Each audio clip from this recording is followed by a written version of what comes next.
Shalom, perkenalkan nama saya Nofrida Mayor, NIM 10120210026, kelas C, semester 2. Di sini saya akan menjelaskan secara ringkas mengenai tugas sejarah gereja Indonesia dan sejarah gereja lokal. Periodisasi sejarah gereja Indonesia, buku yang menyajikan sejarah gereja di Indonesia dalam bahasa Indonesia pertama kali diterbitkan pada tahun 1959. Awalnya telah ada karangan-karangan lain yang mengulas pokok itu, akan tetapi semua karangan tersebut ditulis dalam bahasa Belanda. Buku sejarah gereja di Indonesia yang terkenal itu merupakan buku dari Dr. Muller-Kruger yang membahas tentangnya dalam bahasa Indonesia sendiri. Dr. Muller-Kruger menulis karyanya, Upaya untuk Mempelajari Sejarah Gereja di Indonesia, berkembang terus. Mulai tahun 1959 telah terbit beberapa buku yang berharga tentang sejarah gereja di tanah air. Melalui karangan tersebut, itu diusahakan untuk memperluas pandangan, sehingga yang diberikan bukan sekedar pekabaran Injil saja, tetapi mencakup sejarah gereja dengan arti yang lebih luas. Khusus sejarah gereja di daerah-daerah tersebut seperti di Tapanuli, Kalimantan Selatan, Jawa Timur, Sulawesi Tengah, Irian Jaya yang mendapat sorotan baru. Orang-orang Katolik Roma pun menerbitkan sebuah karya besar mengenai sejarah gereja. Dengan majunya penelitian sejarah yang sudah maju, maka dianggap perlu adanya perubahan buku yang baru sebagai ganti buku karangan Dr. Muller-Kruger. Harus dilakukan lagi penelitian terlebih khusus mengenai bentuk kerohanian atau teologi para sendeling, dan mengenai cara iman Kristen dihayati oleh orang-orang Indonesia yang menjadi percaya. Penulis buku ini beranggapan bahwa menulis tentang sejarah, termasuk sejarah gereja, bukanlah soal mencatat data. Secara objektif saja, ilmu sejarah gereja ialah suatu jurusan dalam teologi. Artinya bahwa buku ini dengan segala kekurangannya bermaksud akan menjadi suatu buku teologi yang akan mempertimbangkan, menilai, dan mengkritik gereja dalam sejarahnya. Kami mengutip Dr. Muller-Kruger atau dari pengantar pada edisi bukunya yang berbahasa Jerman. Beberapa di antara gereja yang sejarahnya digambarkan dalam buku ini mempunyai materai yang di dalamnya tertekan perkataan Rasul. Tidak ada seorang pun yang dapat meletakkan dasar lain daripada dasar yang telah diletakkan, yaitu Yesus Kristus. 1 Korintus 3 ayat 11.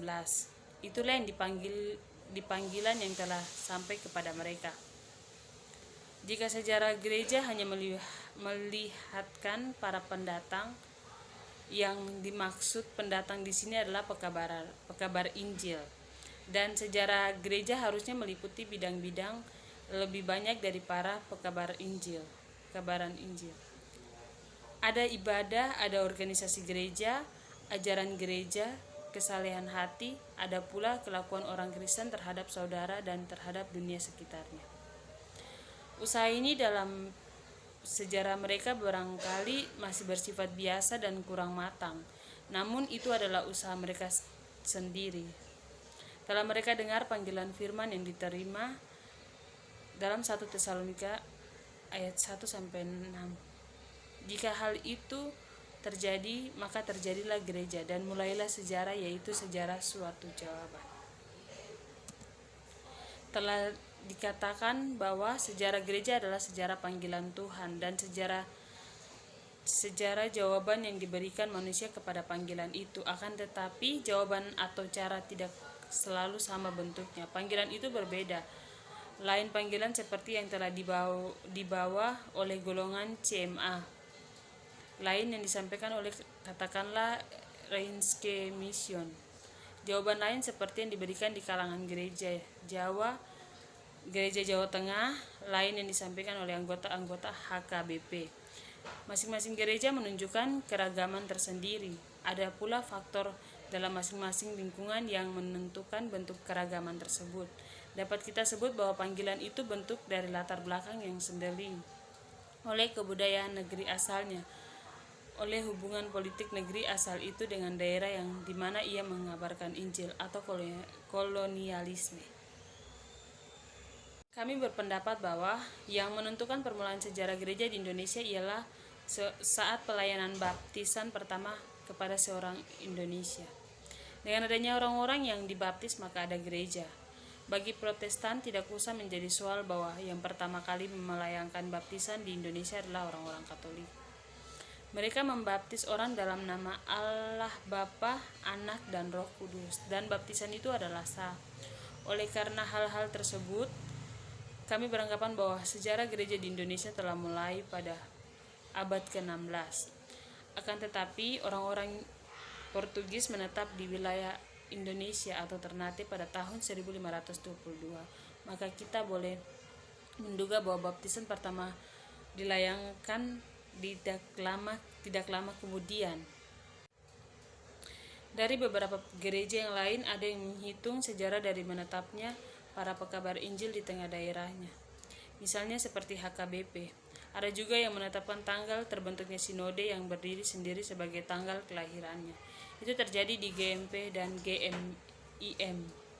Sejarah gereja tidak lepas dari sejarah dunia, malahan merupakan bagian daripadanya, tetapi karena alasan yang praktis dalam buku ini sejarah umum hanya akan disajikan sepintas lalu. Pembaca hendaklah mengingat dan mempelajari lebih lanjut latar belakang dalam sejarah umum itu. Kami merasa bahwa sejarah Gereja Katolik Roma perlu dicantumkan di sini. Terasa aneh rasanya jika sejarah itu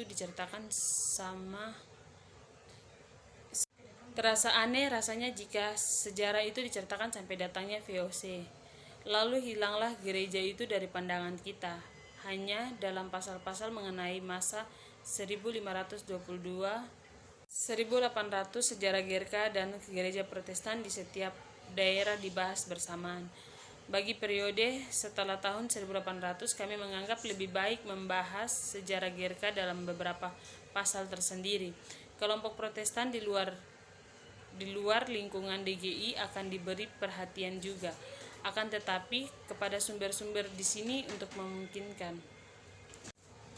Dr. Muller-Kruger dalam kegiatan pertama bukunya bertolak dari segi siapa yang datang mengabarkan Injil.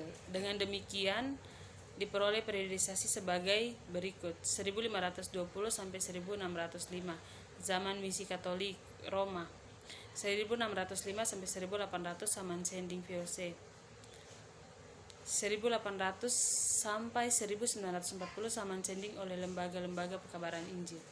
Masa setelah 1940 atau 50 belum dikemukakan sebagai zaman tersendiri. Akan terlihat bagus jika patokan diambil dari ke dalam, misalnya perluasan gereja, organisasi atau ajaran gereja dan sebagainya. Sekian dari materi yang telah saya sampaikan. Terima kasih. Shalom.